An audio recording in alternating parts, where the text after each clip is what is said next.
actions leading up to his death, which were Dildo-y. unseemly. Potato, a dildo. We laying waiting, locating broken and false statements. Last night I took first place racing the Le Mans, and I'm not even a real French F1 driver, but I buy my turtlenecks from Spies of Rust. The new mission dropped me in a television station controlled by space aliens.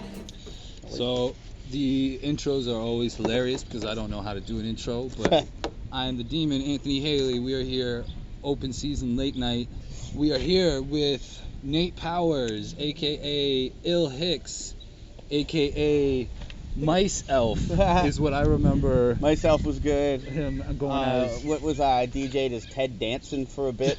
Ted Danson. Nathan loves spaceships. Nathan loves spaceships is kind of the thing that's kind of what I guess I've been pushing just because I was tired of doing it. I feel like I've done it too much, and that was the one that really stuck out with the rave scene stuff, you know. Welcome to the interview. Thank you for having me. We're gonna get right into things. How did you first get introduced to a hip hop scene here in Hamilton? Here in Hamilton. Well, it was the last guy. It was Realistic. They were doing, because I started out, I started rapping when I was about 17. I really started finding out about freestyle, and it was more on the jungle scene. And I was doing a work project up in Algonquin Park, and there was one kid who was from the Cyrus production crew, which is a big jungle crew out of Toronto. We like late at night, we put beats on, we'd start freestyling. It was more drum and bass. You know, I came back to Hamilton after that, falling into the rave scene here and freestyling with a crew out of Mississauga. These guys, Kid Fusion, and like Slept On Studios they go by now. But yeah, I just kind of cut my teeth in drum and bass, to be honest, and then really just loved it. I remember Realistic was actually doing a thing with Lee. What was he going by at that point? It was El Chem at a place called Mermaid's Lounge in Hess Village. You know, I drunkenly forced my way onto the mic a couple times, as I used to start to do, and I was terrible. And I was best. Like, you don't know how bad you are when you start. Oh yeah. Oh yeah, man. You don't know how much you suck. And I started working at Spiritual Smoke and started getting known for promoting parties here. And I just always throw beats on. Cats like Arcane had come through. We have Wordsmith come through when he was just starting up. You know, I started throwing parties with DJ Rays, and we did the Get Raw series for a bit, and Get Live was another open mic. It's always just been kind of open mic centric, you know? Yeah. You've definitely been, especially my partner, when it came to Steel Gold and holding down the freestyles. You've always seemed like the freestyle guy right away from when I was first introduced to you. You've now been in the scene for a number of years. 20 almost. From when you first started. Yeah. How do you feel the scene has changed? Oh God, a lot, man. It's all like any scene. It's morphed, right? And it's had its ups and downs. I obviously respect to Eclipse and what he's done. I think with his Concrete Canvas and the stuff that he's tried to build. Mm-hmm. You know, the Style Lords too. Yeah. I think Trix has done, you know, what he could with incorporating that b-boy culture and stuff. How has it evolved? When I started, there was really not anything that I knew of. You know, like there was that night where I could catch Lee on a mic and them do those guys doing their thing, real spinning sets, and Lee sort of doing his written stuff over top of it. That's when I was working at the Bong Shop, Spiritual Smoke. Big up to those guys and everybody involved with that. But like when I was working there, and I was having everybody in, and like, just everybody, Third Son and the Fresh Pro guys. Yep. Realistic. All those cats were coming through, and we were just, we'd be like, they'd come through there, or like I'd be over at Dr. Disc, and people would just be kind of putting their heads together. And me and DJ Ray's, Rayhan, did that. Like he was doing stuff, and then I kind of jumped in and was doing stuff with him because I wanted to do them open mics. Basically, because I just wanted a fucking place to rap because I wasn't getting booked for anything. You know, and I fell into this great position of being able to host stuff and really connect with all these guys. And 99, 2000, 201, 202 was like really when things started escalating for Hamilton, for sure. you know, you got the Warsaw Pack kicking off. Lee Yep. was really starting to find his legs and figured stuff out. You know, Eclipse was killing stuff. Like Xing Regime was starting to come through at that point. Fresh Pro again, I'd say, would have been like the Dilated Peoples of Hamilton. Yep. We had these guys. Fundamental. Fucking Crazed Dom Crazed wasn't it? Just Dom. my boy, Yeah. my boy Dennis Leto, just all like easily one of the most slept on guys. But yeah, so I met him and So the scenes and we definitely had some ups and downs, because then I'd say that was, you know, 2001, 2002, it really peaked, and then his Name That Shall Not Be Spoken teamed up with Arcane. What is it, LVJ or whatever the fuck he wants to go by? JBL. Yeah, that cat. Yeah. And you know, Mookie and those guys were really starting to make some moves. You know, it was like on a bit of more of an incline. We had cats like Mook was promoting, and you know, Sean Price was coming through, but there and you know, it was a bit of an incline. I wouldn't say it like that wasn't an ebb at all. It wasn't a stagnation, but like we hit this high rise at 2000, 2002, and just kind of moved up, and shows started coming in, and you know, I was getting booked regularly to host a lot of stuff and you know, to promote. Yeah, like it's not like it really dropped off at any point before what we started doing. And I gotta say again, the peak would have been fucking, when did Steel Gold start? 2009, 209, 210? How long ago was that? 2011. 2011? 2011. 2011 was the first, end of the year 2011. was the first. Yeah.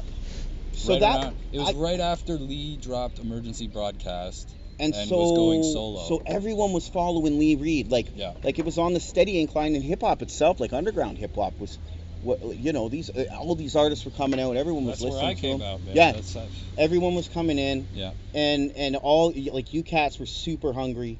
Like, it really like it just fucking, I gotta say, man, Steel Gold was right where it hit, and for me personally. Yeah. And it was just Changes everything. it man. was it really did, man. It was this pinnacle of all this. I've called it, and I was calling it insane- then, and I feel like I was right. It was a renaissance for Hamilton hip hop. It was. It brought everyone together. Everyone believed in it. Yeah. And it was, I think it was the first time I've ever seen in the city all of the heads come out. And what was it, a fucking Thursday? Yeah. Thursday nights at the Casbah Lounge. At the Casbah Lounge. And there were nights where it was standing, like cramming room only. Yep. And, you know, I'd never seen something with that much energy, no attitude. It wasn't a DJ night. It wasn't a Hess Village, like, old school hip hop night where, you know, chicks are getting hammered and guys are there to pull chicks. Like, it was there because everyone wanted, it was a cipher. Everyone was hard to get on the mic. We had you know, world champion DMC artists come through. Yeah, man. My man Vex. We had fucking, you Vex know, became an honorary Hamiltonian through Steel Gold. You know, Fresh Kills, Decisive. Yep. You know, these guys come through and they rocked Steel Gold, and they saw the energy that we brought there. It was pure they're like, hip-hop. whoa, you guys are a real town. Everyone would say the same thing, man. And We there got wasn't something bullshit. different here. No, You know what I mean? And the funny thing is, and that's always the kind of the best thing about this city and the artists in it, is it's too small to fuck around in. You can't. There was politics, of course, like anything that happened. But I don't know. In the end, it was not as bad as anything that could have happened. You can't be a fucking asshole. No. Here and get respect, because you know, eventually it really comes out, and we had seen that. Yeah. You know what I mean? Like even with, you know, like even with the Steel Gold crew, there was a bit of fucking drama and stuff like that. Yep. And because people are gonna clash, because you know, it's an art form of egos. That's hip hop right there, It man. kind of is. You gotta have it. You need it. You need gotta have confidence. If you don't have confidence, you're gonna get. Man, I've seen it. And if I've you don't have an seen- ego, you're not gonna be that confident. Seen dudes get on that mic on Steel Gold and start umming and ahhing, and then Scientific, man. If Scientific's the host that night, he'll and call you ain't calling The it, hook and you ain't comes bringing out. it out. He's snatching that mic out of The your hook- hand and the telling hook you comes get out. off Yeah, the stage. you're not man. allowed. You know, because it was about that. It wasn't like, you know, we're gonna hit you or tell For, you your for shit. the record, but Scientific is easily one of my favorite guys to fucking freestyle with. Me and that guy could go back to back for in fucking my opinion, hours. he's one of the. He's easily one of the most underrated MCs in Hamilton. That guy's amazing. That was a crest that was incredible, and you know, everyday people was really doing some shit. Yeah. You were doing some stuff. I was fucking around. You know, but like it gave an outlet for everybody to put out their music. Really in it though, and it gave a community that we had. It gave like a tight community that we really hadn't seen before. And again, like the fucking, you know, the jackholes got ejected. You know, the guys that were decent, we gave space for everybody to fucking do our thing. Yeah. And it was awesome. It was funny, like all the kids that I was teaching in my music classes and stuff, Freestyle Fridays, and the DJ fucking stuff I was doing. They were then, like, you know, 3 or 4 years later, old enough to drink, and they're all coming out to the night. Yeah. And I'm just like, here you guys are. Yeah, man. Man, we had everybody out. He's Breakers, we had the fucking graphers show up. All of everybody. And like, yeah, that was the point of it. It was hip hop. It was hip hop. It was a real, well, our version of it. Yes. Exactly. And it was Hamilton's hip hop. So when did that end? That was what? 3 years later, in about 2014. So we had our last show. Fucking Before honestly, we go, if there's anything you want to plug, where people can find you online for any of your work.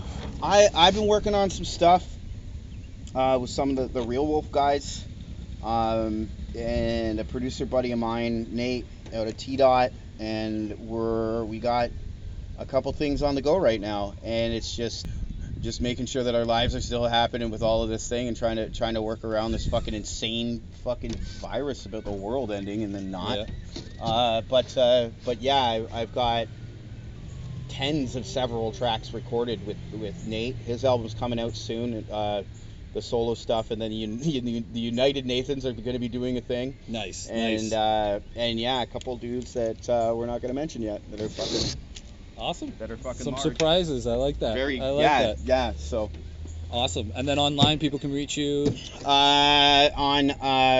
can find me on MSN Messenger. Nice. Awesome. And I have a GeoCities site. Awesome. Yeah. Yep. Yeah. Yep. My Yahoo number is 666. Yeah, I'm on several ISP message boards.